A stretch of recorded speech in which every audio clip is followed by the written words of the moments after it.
न्यायालयीन भवन के माध्यम से हम आज के अवसर पर सामाजिक न्याय एवं संवैधानिक मूल्यों का संरक्षण अपने आप को करने के लिए समर्पित करते हैं। ईंट और पत्थर में बनी इमारत अपने आधुनिक सौंदर्य से आधुनिक राज्य और आधुनिक राष्ट्र का प्रतीक बन सकती है। न्यायपालिका के भवन का विस्तार होने से न्याय प्रणाली की प्रतिष्ठा तो बढ़ती है ही, अधिवक्तागण न्याय भवन में कार्यरत होते हैं, साथ ही साथ भारतीय नागरिक अपने वादों को लेकर न्यायपालिका के द्वार में प्रवेश करते हैं। तब उनकी आस्था को कायम रखना हम सबका उत्तरदायित्व है। सर्वोच्च न्यायालय के 7 साल के मेरे निजी अनुभव में मुझे न्याय और अन्याय के छवि का एहसास हुआ है। सजा होने के पहले हजारों नागरिक छोटे अपराधों के लिए कारागारों में बंदी रहते हैं, अक्सर महीनों या सालों तक। उनके पास न ही साधन है, न ही साक्षरता। यदि न्याय प्रणाली में उनको न्याय शीघ्रता से मिल न पाए तो उनकी आस्था कैसे बने रहेगी? प्रिजम्पशन ऑफ इनोसेंस न्याय व्यवस्था का मूलभूत सिद्धांत है। उस सिद्धांत को जमानत के मामलों में प्रत्यक्ष रूप में हमें अपने सामने रखना चाहिए। गरीब विचाराधीन कैदी यानी अंडर ट्रायल की जमानत में विलंब होने से सामान्य नागरिक की आस्था कैसे दृढ़ रहेगी? जिला और सत्र न्यायालयों को सक्षम बनाना उच्च न्यायालय और सर्वोच्च न्यायालय का कर्तव्य है। मैं समझता हूं कि जिला न्यायालयों को हम सबऑर्डिनेट जुडिशरी की व्याख्या देते हैं तो उनको अधीनस्थ की भावना प्रदान करते हैं। इस माहौल में हमें सुधार लाना होगा। जिला न्यायालयों को जब बराबरी मिलेगी, समानता मिलेगी, तभी उनके कार्य में हम गरिमा और गौरव ला सकेंगे। जिला न्यायालयों की गरिमा नागरिकों की गरिमा से जुड़ी हुई है।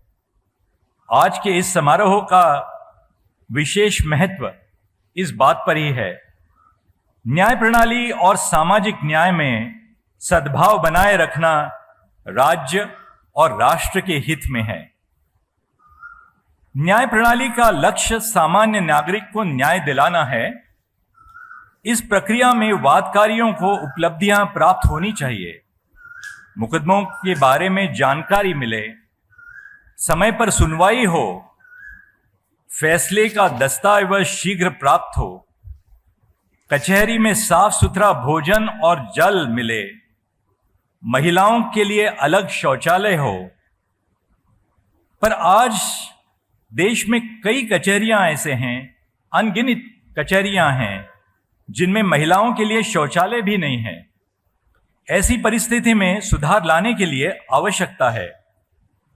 हमें अपने आप से कठोर सवाल पूछने पड़ेंगे। आज के समाज की अपेक्षा सदियों पहले समाज से विकसित हुई हैं। उनकी दृढ़ आशाओं को न्याय व्यवस्था को हल ढूंढने का कार्य करना होगा। न्याय व्यवस्था को नागरिकों तक पहुंचना होगा। न्याय की खोज उलझन बनने से सामाजिक न्याय नागरिकों तक कैसे पहुंचे? आज भी पिछड़ी जनजातियों, आदिवासी वर्ग के पास जमीन के दस्तावेजों की कमी है। इन सब चीजों पर हमें ध्यान रखना ही होगा। टेक्नोलॉजी के माध्यम से आज हम न्याय व्यवस्था को प्रत्येक नागरिक के द्वार तक ले जाने का प्रयास कर रहे हैं। सर्वोच्च न्यायालय और उच्च न्यायालयों का कार्य अंग्रेजी भाषा में होता है। उस भाषा से दूर 6,40,000 से ऊपर गांवों में हम अपना हस्तचिन्ह तब ले जा सकते हैं जब अपने निर्णय का अनुवाद संविधान में स्थित भाषाओं में कर लें। इस कार्य को आज आर्टिफिशियल इंटेलिजेंस के माध्यम से सर्वोच्च न्यायालय ने अपनाया है।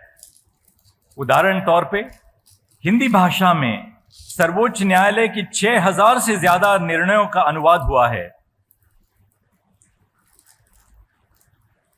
सर्वोच्च न्यायालय के 34,000 निर्णय निःशुल्क ESCR में उपलब्ध आज हो गए हैं।